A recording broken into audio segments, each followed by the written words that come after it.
Okay. All right. Good, good. All right. So let's go. One, two, three. Hi, Irene. It was so good to see you here, to have you in our studio. Yes. So good to see Yes. you too. Yeah, such an honor. So, describe for us, please, the feeling you had the moment you realized you were a huge hit.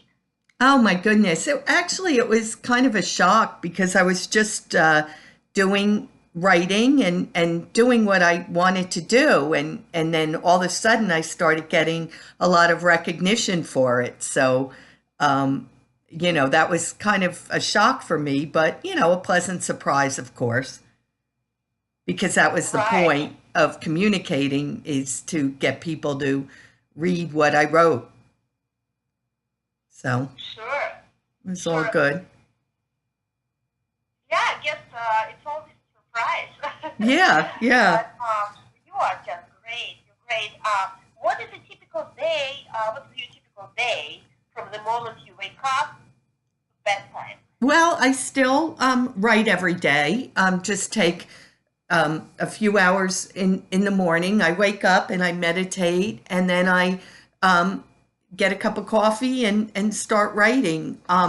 What is nice is that I can kind of I keep to that schedule, but my afternoons are pretty open. So, I might take a yoga class, go for a nice walk out in nature, answer fan mail sometimes. I get a lot of mail and I like to answer it personally if I can. So that's something, that I also like to do. Oh, that's wonderful. Yeah. Uh, what is your favorite thing to do? The favorite. Oh, I would say I love hot yoga and I also love running. I live right near the Delaware River, and I love running along the trail and just looking at the river, and that's when I feel very free and alive. I also, of course, love to travel, and I get to do a lot of travel with my books, book signings and things like that. So I love seeing new places, but when I'm home, it's running and hot yoga that I really enjoy. And of course, spending time with my family is also important to me and enjoyable. Yeah, sure, sure.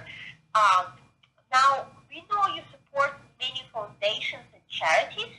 Would you share your favorite with that and why? Yeah, I actually one of I give to a lot of people, but one of my favorite charities is PCAS, which is based in Philadelphia, which provides opportunities for people with disabilities to do all kinds of sports, from yoga, sculling on the Schuylkill River, um, biking, and it's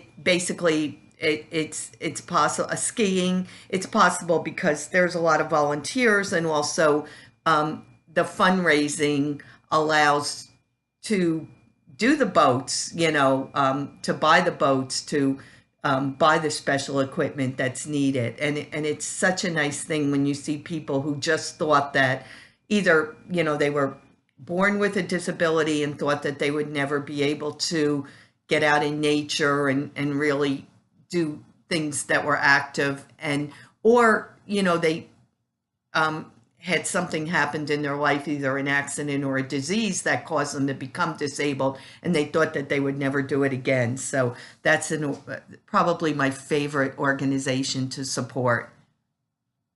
Or it is an amazing charity, yes, to allow people with disability to have the quality of life. It's so important. It's Yes. absolutely important and support them. Oh, great. What is what is the most fun part of you having the kind of fame and fortune that you are living? Well, I mean, of course, there's the obvious with being uh, able to, have a little bit of freedom, and if I don't consider myself that materialistic, but just being able to not worry about money and to be generous with it and to buy things that I like to. But what's the most important thing to me is that when I do write, because word of mouth, and the more famous you become, the more publicity you get, and people know about you, so more and more people get my message, which is really the whole point. That's If only all, two people sure. read what you write, then it might be good for you, but it's not really reaching a lot of people. So that's been great for me. Right, right. Yeah, it totally makes sense. Yeah. And then one last question. I know you're very busy and your time is valuable, but what is the one thing you want to tell children about how to live their success? Well, and success doesn't have to be that you achieve fame. It can just be that you're happy in your life. But the thing that I tell them is find the thing that you like to do, that when you're doing it, you lose track of time. And that's the best feeling for me is if I'm working on a project, whatever it is, and all of a sudden I'm like, oh, it's 6 o'clock and I didn't even realize it. So you know that you're really engaged in what you're doing and you're really enjoying it. And if you can find something like that, maybe you can't do it every single day of your life. Every job or career has some mundane tasks, but if you can do it even 50% of the time, I think that's really important, and really something that they'll achieve success, whether it's fame or just success being happy in their own lives. Sure, sure. Great. Well, thank you so much, Irene. It was great pleasure. Oh, thank you so much, It was Arena. great meeting It's you been a personally. pleasure. Thank you so much. Hi. Bye bye.